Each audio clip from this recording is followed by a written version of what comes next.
Hi, this is Lisa Kelly, Notre Dame author and class of 1993, and you are watching the Two Irish Brothers show. Cheers and go Irish!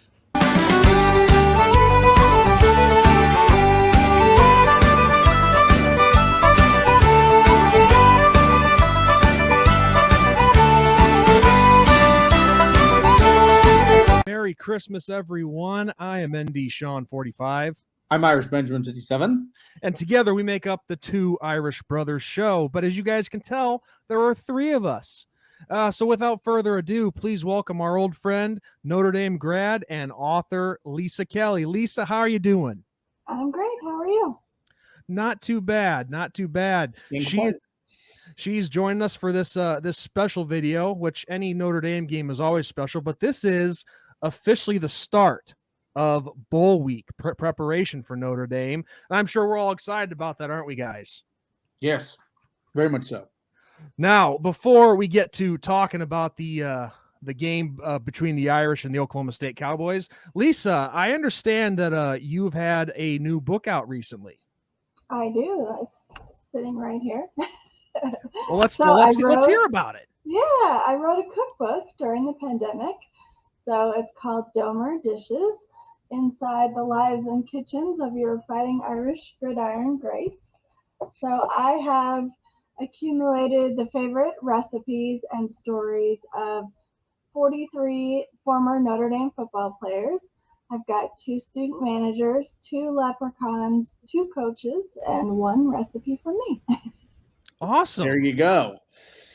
Awesome. So who are some? I may not be a very good cook, but my friends all think it's absolutely hilarious that I wrote a cookbook because I am not the cook in my family. They do not let me cook for holidays.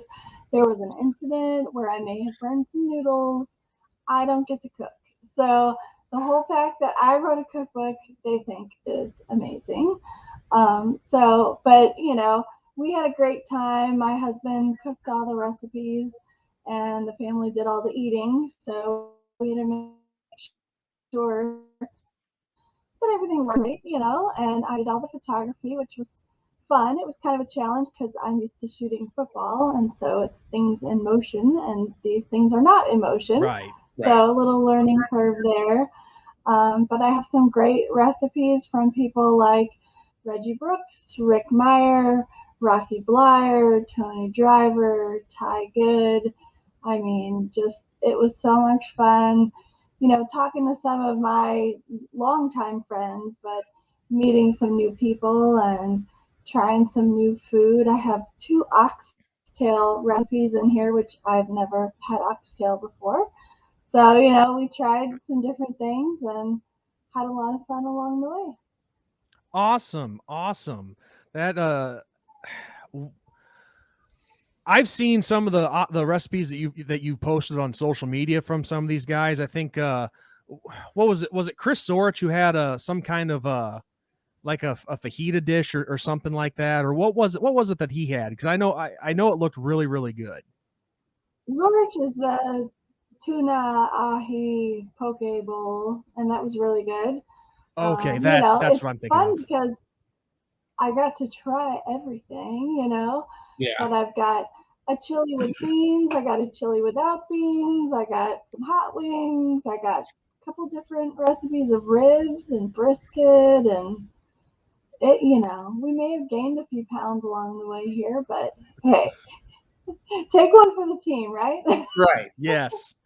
Yes. Well, it's funny that we're talking about this because when Ben and I had Reggie Brooks on the show, what seems like quite a while ago, we talked a little bit of food. We talked a little barbecue, and so Yeah. it's only his ribs in the cookbook, so absolutely. Yeah. Did he ever tell you how they used to order barbecue when he was growing up? No.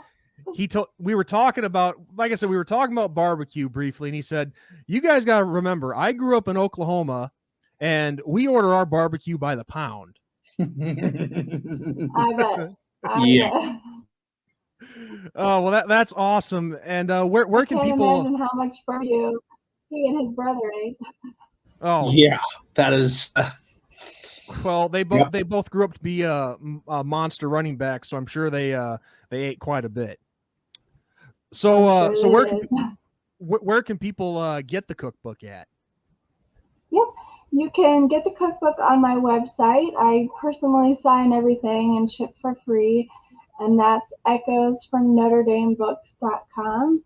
And it's also on Amazon, Barnes and Noble. You know, it's not your typical cookbook because there's a little storytelling that goes with each recipe. So each guy either gave his story about why it was his favorite recipe, or if he didn't, I mean, he just really likes this dish and there was no story, then they gave me, you know, their favorite story from their time at Notre Dame. So, you know, even if you're not super big into cooking, the storytelling in there is pretty good as well. Well, I think something like that definitely makes a cookbook special, and this sounds like something that is one of a kind. Yeah. It was fun. Really... I'm pretty pleased with it. So Lee Beckton was my idea guy. You know, he's been bugging me for years to write this cookbook, and I keep telling him, hi, you know me, you've known me for decades. I don't cook. And he's like, no, you're the perfect person to write this. And I'm like, I don't know. And then finally during the pandemic, it's like, okay, we're stuck here. We got to eat anyways. Let's just give this a whirl. Well, when you're in quarantine, I mean, you got to do something, right? Right. It seems like a pretty good use of our time because we had to eat anyways, right? Yeah, exactly. Yeah. And you said earlier that you're not the best cook and that you mess stuff up. Well, if it makes you feel any better, I know people who have messed up Hot Pockets. Right. Which pretty hard to do that. So that amazed the heck I could out of me. probably do that. Yeah. Yeah, I mean, you'd have to try. You would have to try to. But that's another story for another day. But you know, it sounds like a really awesome cookbook. It has my interest peaked because I've wanted to try dabbling in some cooking for a while now, and I'm going to try that for the Fiesta Bowl. But it's not a unique recipe. I'm actually using a Planet Hollywood recipe. But no, it sounds really fascinating. A cookbook of Notre Dame athletes and student recipes. It's awesome. That sounds really awesome, Cool. Lisa. Thank you. All right, lady and gentlemen. So now that we've talked about some awesome food from a cookbook, let's get down to business. It's game week. But one thing, Lisa, that I wanted to ask you about real quick, is because Ben had his thoughts and opinions. I had mine in a video that actually got us over 1,000 views. What was your thought when everything in this crazy month transpired? Brian Kelly, what was your thought when Brian Kelly left for LSU? It was the craziest thing. I was driving home from my parents and my phone just started blowing up, and I get a phone call and they're like, Brian Kelly's leaving. I'm like, there's no way Brian Kelly's leaving, because I had heard that, he and his family had just built their dream home in South Bend. I'm like, they just moved into this house a month ago. I'm like, no, this is all rumor mill and it's crazy. And then we wake up the next morning, not rumor mill, it's legit. And I don't know. It was kind of, the optics of it was kind of not so good. I think that it probably wouldn't have been so painful had he said goodbye to his staff and the players before everything busted wide open. So that's disappointing that it all played out the way that it did. I get it. He was there 12 years. He had an opportunity. It was time to move on. That's great. But do it the right way, and I don't think he really did it the right way. Well, and I myself personally, I can understand like what you were saying. If he had a different opportunity, or if he had another opportunity somewhere else, especially in the SEC, I get that. But what really confused me was the fact that at that point in time when he left, we still had a chance to make the playoffs. We weren't out of it yet. So in my opinion, I mean, I get it. If he wanted to take a different job, that's fine. But you could have at least waited to see where we landed on Selection Sunday. That's my thought on it. And then it just killed me as he's talking to the LSU players about trust.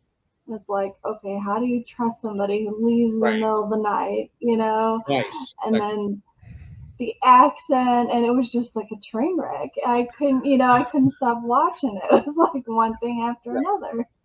Yeah.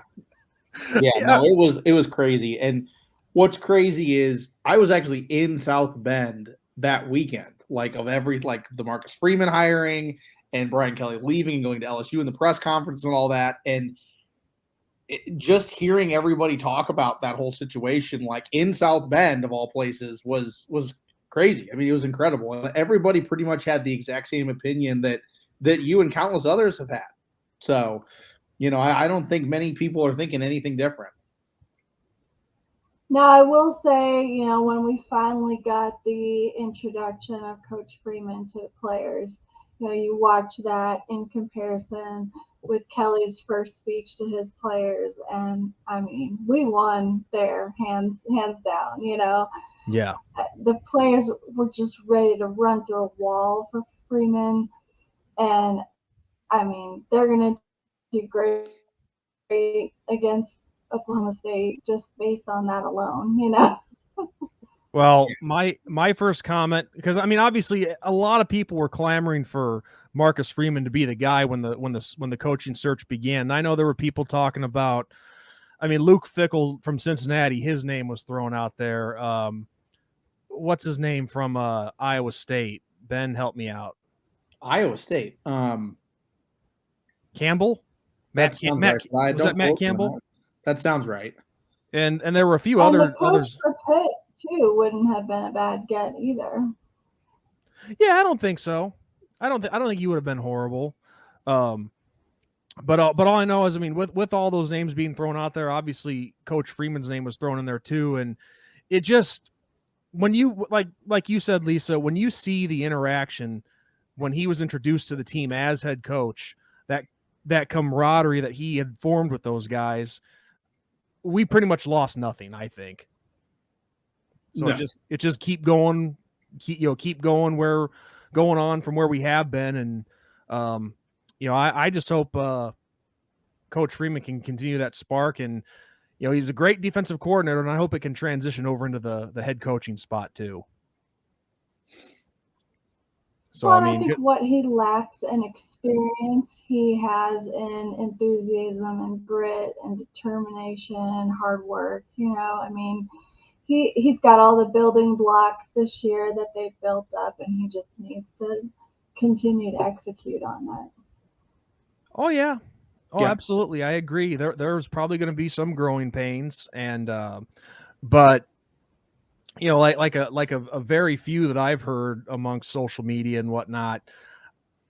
I seriously saw a doubt little bit of growing pains in the recruiting, the first recruiting slot there in December. Yeah. Maybe we pick up a few more when we have the second recruiting slot in February, but I think that's totally normal. You have a new coach and people are like, maybe I need to think about this a little more. Yeah, because it is a kind of, I'm not exactly sure if he's going to have his own offensive system or if he's going to continue with what Brian Kelly had. But yeah, you can't blame a recruit from that standpoint, because they're ready to play for Brian Kelly's system, and they're not really sure what kind of system Coach Freeman might implement. So I can understand the few that did back out. Yeah. But so anyway, with that said, let's talk about the Fiesta Bowl. This is our first big step. It's the introduction to the Marcus Freeman era. Mm-hmm. And what a way to start. Yes. I mean, usually this is something that you do before, that you wait to put on a resume, but right. he's getting to add on to that resume. Baptism by fire. Yep. Yes, perfect. Exactly perfect. Right. I like that, baptism by fire. But very interesting matchup. We have the Oklahoma State Cowboys, as everybody obviously knows by now, but first-time matchup. Mm-hmm. The only thing that scares me is that the fact that it's the Fiesta Bowl, and our track record hasn't exactly been the best in that particular game, which is kind of why I was, pushing for the Peach Bowl, because, well, no particular reason, just because it was a bowl game we've never played in, and I thought it would have been pretty cool. It's one of those traditional games, but I digress.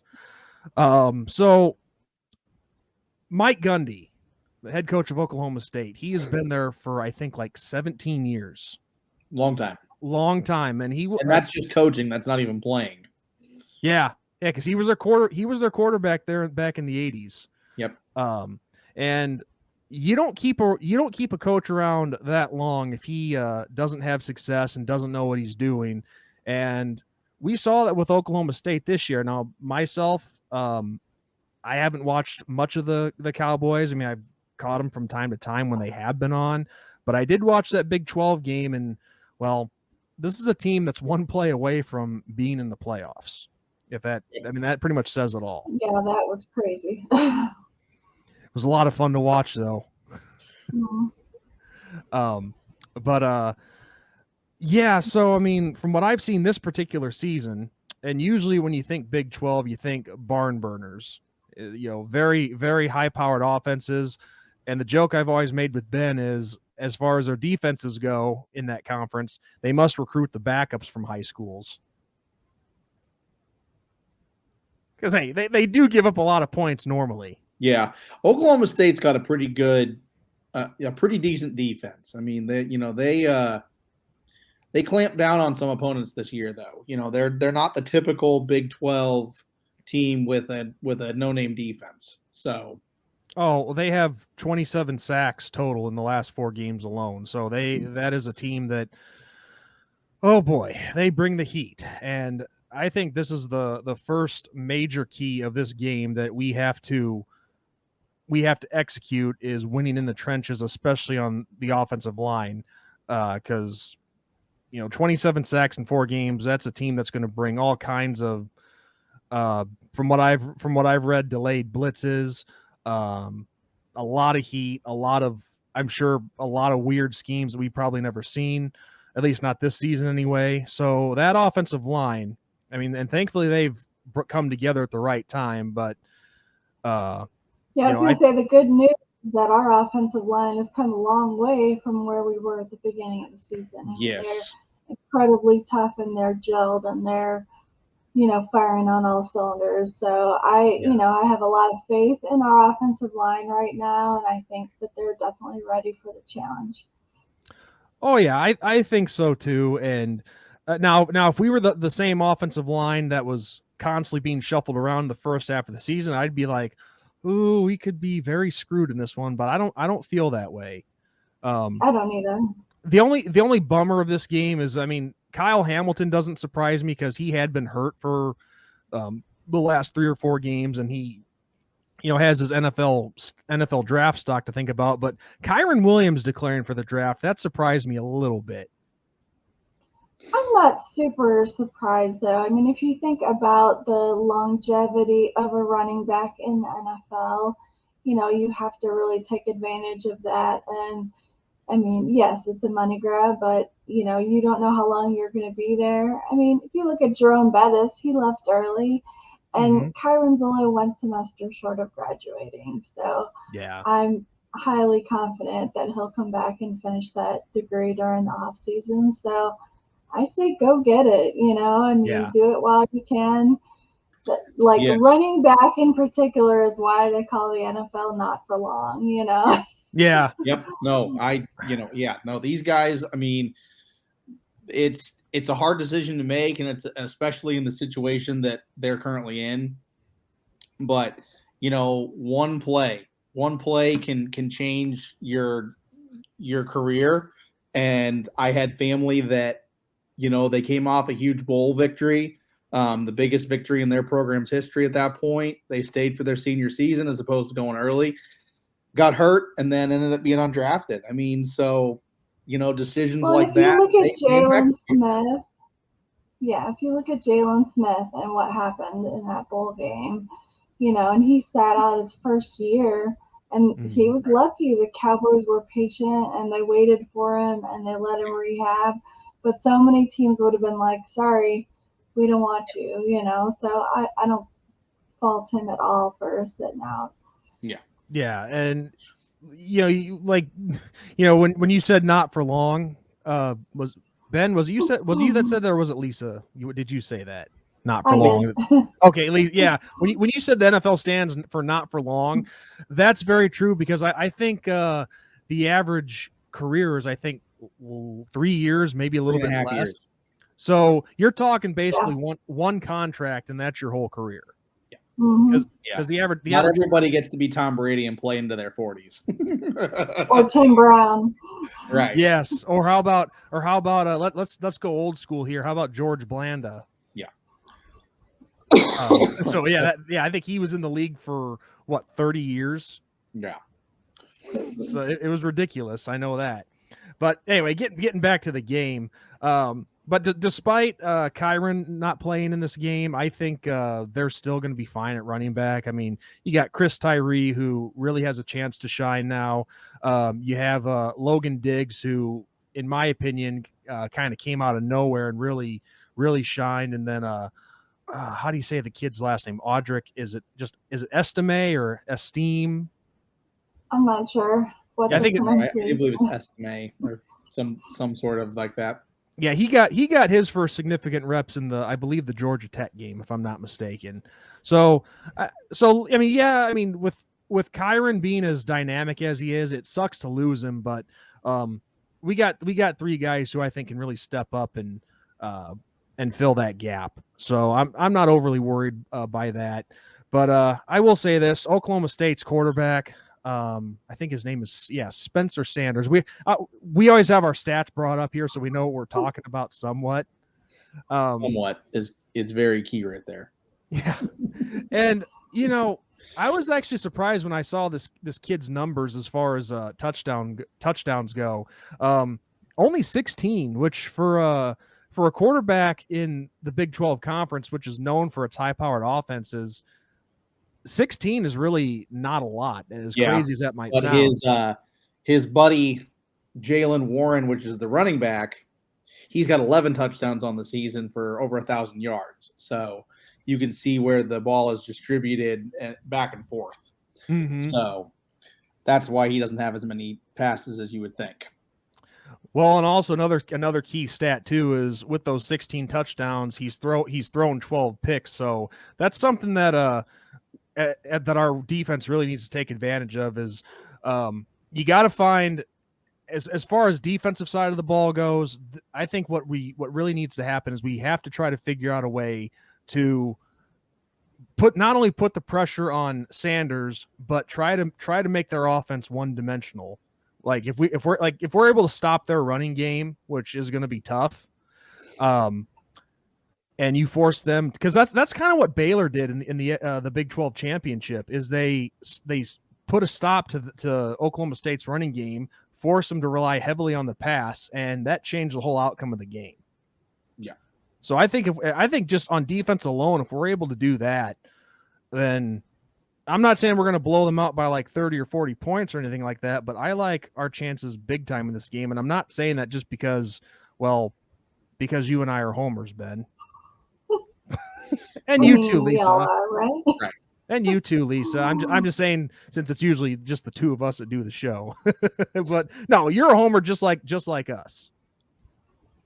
I think we have a great shot at this game. I haven't looked at what the betting odds are, but I definitely think that Notre Dame, as long as we play our game and we don't make too many mistakes, I think we'll be fine. Yeah. Well, and my thing is, okay, other than Oklahoma, who is Oklahoma State really played this year? I mean, this is going to be the best team, if not one of the best teams that Oklahoma State's seen all year in Notre Dame. I mean, and that's a fact. So I like our odds in this game. This is a game that we show the world who Notre Dame really is. And I'm not trying. It's Freeman's chance to make a big splash. Yes, it is. Yeah, and like we said earlier, baptism by fire, and what a way to start. I mean, it's and what a way. I told Sean in a previous video, could you imagine if Freeman's first win as a Notre Dame head coach is an NY6 bowl victory? And that is something that Kelly could never do. It's amazing. I mean, it's just like the stars to me are just aligning perfectly for this whole Freeman era. Agreed. Couldn't have happened to a nicer former coach either, right? Yeah. Right. Yeah, exactly. but and not just the fact that it's Coach Freeman's first game, but you know, and obviously the current players on the team, I don't think any of them were alive for this, but it's been 28 years. And Lisa, I believe it was your senior year at Notre Dame when we last won a major bowl game. It was my senior year in high school, so it's been a long time. Okay, because our last major bowl victory was the '94 Cotton Bowl against Texas A&M. Well, the national championship was my senior Yes. year in high school. Yeah, that '94 game, it was the year after I graduated. So. Okay, all right, my bad. I was close. Yeah, but I mean, I saw 3 huge wins because I went to the Sugar Bowl my junior year, and then Cotton senior, and then Cotton the next year. So we had 3 giant bowl wins. And I still think that Orange Bowl we should have won because there was no clipping with Rocket, but I'm not bitter at all. Yeah, all the phantom call on the against Colorado. Yes. Yeah, I mean I was only like 5 years old at the time, but I do vaguely remember my older brothers getting pissed. I remember there being a lot of screaming. And we were already celebrating. We thought we had won it. Game over. There goes Rocket, and then you see the flag. It's like, come on. Yeah, it's like, give us a break. I mean, come on, that you don't make a call at that time. I mean, it's ridiculous. Yeah, it was awful. But yeah, I mean, if we're able to end this filthy, nasty little streak of not having won a major bowl game since '94, I mean, you got to start somewhere, and what a perfect way to start. Yeah, it's just like you said. I think the stars are all aligning for this, so it's time to do it. And I'm not trying to sound like that typical cocky fan that everybody likes to hate, but one thing I said when Coach Freeman got hired and the players rallied around him, I'm like, oh boy, Oklahoma State's in trouble. Yeah. Well, and like Lisa said, I mean, this guy lacks experience as a head coach, but people forget. I mean, Freeman played at Ohio State. And not during down years. I mean, when Ohio State was making runs for national championships. So this is a guy that knows what it takes to win big games and preparation. I mean, just mindset wise. And that's the guy you want. That's, I think, what his edge is over Brian Kelly. I mean, a lot of these big name coaches didn't come from big programs. Saban went to Kent State as a player. I mean, he didn't play for Alabama. He didn't play for Oklahoma or Notre Dame. It's a different mindset. It's a different culture in these big schools. So I think Freeman brings that experience. Yeah, for sure. The other thing that I see Notre Dame doing that kind of reminds me of the Coach Holtz era was, Coach Holtz was really big on the psychology of the game. And so, on a Friday night, Holtz would have them all laying on the floor in the practice field, and he would go through the whole game. Okay, we're going to do this, and then this is going to happen. And then they all talk about, and I've heard it a lot with like that when we played the Florida Gators in the Sugar Bowl. He went through what was going to happen down to Spurrier getting mad and throwing his hat down on the field, and it all happened, And the guys the next day would be like, just his mental preparation and mental toughness. And, today that Notre Dame program, they have a sports psychologist on staff, Dr. Selking, and you've seen her on the sideline all up in Brian Kelly's face, telling him what adjustments mentally needs to happen during the game. And I know she does a lot of mental preparation with the team leading up to the game. And to me, that's totally that edge that Coach Holtz gave, back in the 80s and 90s. And I see them kind of going back to that. And I think it works, So I hope that they kind of keep that as they move forward with the team, because I think that that's a huge advantage to them. Well, so far it's working with the camaraderie and bringing everybody together. And if that transitions onto the field, I'm all for it. Yeah, absolutely. Yeah, never a bad thing. No. And one of the few things I've been hearing lately is, very, very few people saying this, but some people aren't so confident in Marcus Freeman because he's an assistant, and our track record with hiring from within doesn't work, and this and that. And I'm thinking like, okay, yeah, I get it. Bob Davie didn't do so hot. Jerry Faust wasn't an assistant, but he was a high school coach. He didn't do so hot either. But you know who else was an assistant coach at Notre Dame? Newt Rockne.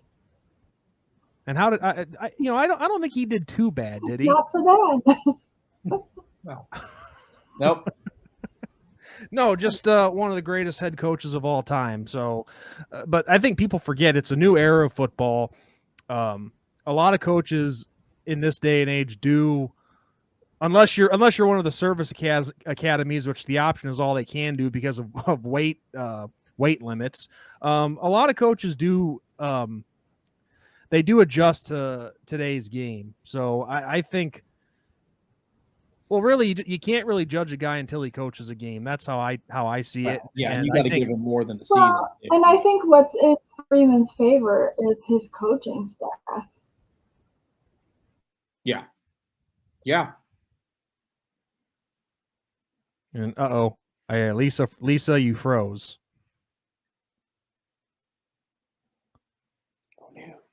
No, our guest froze.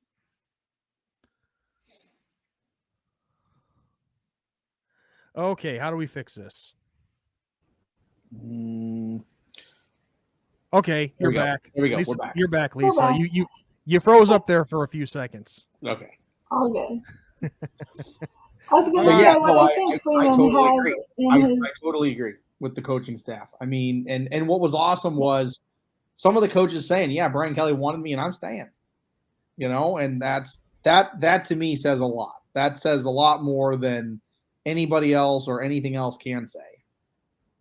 But yeah, because the culture is already there, right? And they want to stay and finish the job. So I think that speaks volumes for Freeman and the staff. So not only have they gelled with the players, they've gelled with each other as a staff, and they don't want to, walk away from that.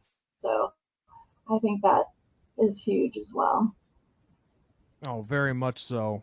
Very much. You have that gel that holds everything together, and I think things are gonna really be in our favor. So yeah, we've been here. We've been going for about 28 minutes now. Now is the time of the video to where we give score projections. So so how about Lisa? Since you're our guest, we'll give you the honors on giving your score prediction for the Fiesta Bowl. Ooh, I'll say 28-17 Notre Dame. I like that. I'm kind of in the same ballpark. I'm kind of in the same ballpark there. I'm going to say we win this game 31-20. I like it. I say 42-20 Notre Dame. I like that, Ben. Okay. I want Ben's prediction to be the right one. I want that to be the score. But I just, this isn't like we're playing some FCS schools like all the SEC teams do in week 12. So I got to give some credit to our opponent that they couldn't. I mean, this is a major bowl game. They're going to give some fits, right? They're going to give. But Oklahoma put up 33 points on Oklahoma State. So, I mean, I think that's my thought of that 42 points. So. Well, I just think, Jack Cohen, if he's able to have a quick release, I think we'll be fine. Yeah. So yeah, I guess I don't really know what else to talk about, guys. So just gotta hope there's a game, I know. Yes. Just gotta pray. That's my big concern. We're flying down to Florida for the Arkansas game, and I just hope they get to play. Well, I mean, and so far it seems like the teams who have really done a good job staying in a bubble and keeping with the quarantine and all that, they've been fine. So I'd like to think that with the 6 major games going on, and then of course you add on the national championship game, I'd like to think they'd be pretty smart in handling that. So I think come December 31st technically is when they begin, because the peach and the cotton are that night. So I'd like to think we'll be fine. But of course, what I say and what actually happens are two different things. Right. Well, yeah, it's all in their hands, Well, some of it's in their hands, I guess we should say. Not all. Yeah. Just don't be stupid. Yeah. Don't be stupid. It's like what my dad always told me growing up. Don't be stupid. But those are stories I could say for a whole new video. Yeah. Whole different video altogether. Yep. All right. Well, Lisa, is there anything else you'd like to add since you're our guest and you took the time to join us? Just excited for the game, and I will have a throwback post on 1 Foot Down on Thursday. I think I'm going to do a throwback to a winning Fiesta Bowl game, so we'll see. Yeah. Winning Fiesta Bowl game, that probably was the national title one the last time we won the Fiesta Bowl? I think so. Because I know all 4 we played in since then have been losses. I mean, yeah, nobody wants to talk about a loss, so I got to go back into the dredges to get a win, but that's all right. Yeah, it is what it is. Teams go through rough stretches in bowl games. It happens, but all it takes is 1 year, and you're turning your program around. So hopefully that's the case on Saturday. And I have nothing else Ready to add. Usher in the Freeman era, right? Yeah. Yes. Mm-hmm. Absolutely. Well, I don't have anything else to add. Ben, is there anything else you'd like to add? Nothing. All right. Well, a good video though. We're ready for the bowl. Yes, absolutely. My blood's already racing. Just get through these last 3 I'll be watching it on my phone in the stadium. So nice. Well, Lisa, thank you so much for taking the time to join us. Yes. It's always great when we can have friends on and talk football with them. And it's hard to imagine you've pretty much been with us for the last almost 2 years now. Yeah. Thank you for having me on. I enjoy talking football, and anytime you need me to come back, I'm ready. Awesome. And we will have a link to her cookbook and all the rest of her books and her website and all that down below in this video in the description, so you know exactly where to get everything. Yes, Perfect. absolutely. All right. Well, on that note, everyone, I am ND Sean 45, and I'm Irish Benjamin 57. And for our friend Lisa Kelly, God bless, good night, and go Irish, beat Oklahoma State. Go Irish, beat the Cowboys. Go Irish, Happy New Year.